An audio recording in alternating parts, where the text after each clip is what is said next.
Wow, there's a bigger crowd here than I thought. I've been looking forward all day. Anyway, looking forward to this all day too, looking forward to it for quite a long time. I'd like to thank Liam and Fiona and Shauna, Colette as well, and I'd like to dedicate this to a very good friend of mine, Aoife, who came with me to Choirs for Cancer last year. We had a wonderful day. We'd planned for her to be here today, and unfortunately Aoife, who was diagnosed with triple negative, is in Blackrock, and she was joined this morning. I got a phone call at 11 o'clock, just as it kicked off. She's with the palliative care team, so I would like to dedicate what I'm about to do here today to Aoife. But she's still with us, John, and there's still hope, so let's hope so. Today is a beautiful day, and I'm really honoured to be standing here in front of all of you. I was diagnosed with invasive lobular breast cancer a week before Christmas, exactly 7 days before Christmas in 2015. I was, active and fit. I had a healthy diet, no history of breast cancer, and life was good. I worked as an SNA in a secondary school with people like you guys running after you most of the day, and I loved my job. But I soon learned that I'd be out of work for about a year, and at the time work was really, really important part of my life. I loved the hustle and bustle of the corridors, and I just loved it. I was in and out of junior and leaving cert classes. It was my dream job, and I'd been at it for a long, long time. And we had great staff room banter at break time, so I looked forward to going to work. I used to have Marty and Lyric FM for nearly an hour as company on the way in. Anyway, after my diagnosis, I wanted to learn as much as I could about my particular type of breast cancer, and Professor William Gallagher, sitting up here in the front row, invited me to a patient education seminar in UCD over in the Conway building in 2018. And I've been intrigued ever since, and I'm proud to say that I consider myself now an active patient advocate. I started my own advocacy about breast density. Some of you might want to have a look at it. It's called Being Dense. And more recently, we've begun working with researchers from the Royal College of Surgeons, some of Professor Gallagher's team, and Professor Kathy Kelly, who's agreed to be a clinical oncologist. And we're looking at lobular breast cancer, so a patient advocacy for lobular breast cancer.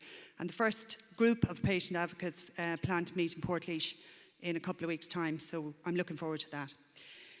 I feel hugely passionate about ensuring that there's a greater awareness of breast cancer, and particularly personalised screening for women.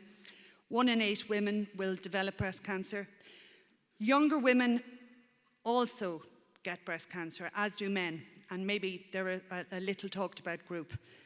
But there are several different subtypes of the disease, and signs and symptoms vary. So I just want to give a little bit of advice here today. I'd like to say to everybody, become familiar with your breasts. Make a habit of doing self-breast checks once a month.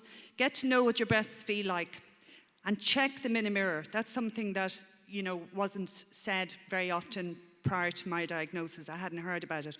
But if you stand in front of a mirror and you look at the shape of your breasts, and you look at the shape of each breast, and then if you notice anything different over time about the texture of the skin, breast shape, nipple changes, talk to your doctor. Early detection can really influence your treatment options, and it's hugely important. So, like John and Stephen Teep, and it's a real honour to meet you guys. We know each other over Twitter, but that's it until today. It's been absolutely smashing. But I would like to say, as well as being positive and as well as being grateful, I think there are days that we don't have to be grateful that it isn't worse.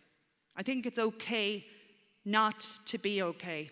And I think it's important that we know that, and that we allow ourselves those days, along with being passionate and along with being grateful and along with being, glad to be alive. Research is fundamental to cancer survivorship, and I'm able to be here today because of the advances made in breast cancer research. I want to say thank you, a really sincere thank you for that. When I was a teenager, it's about 100 years ago now, but the singer Linda Ronstadt was a favourite of mine.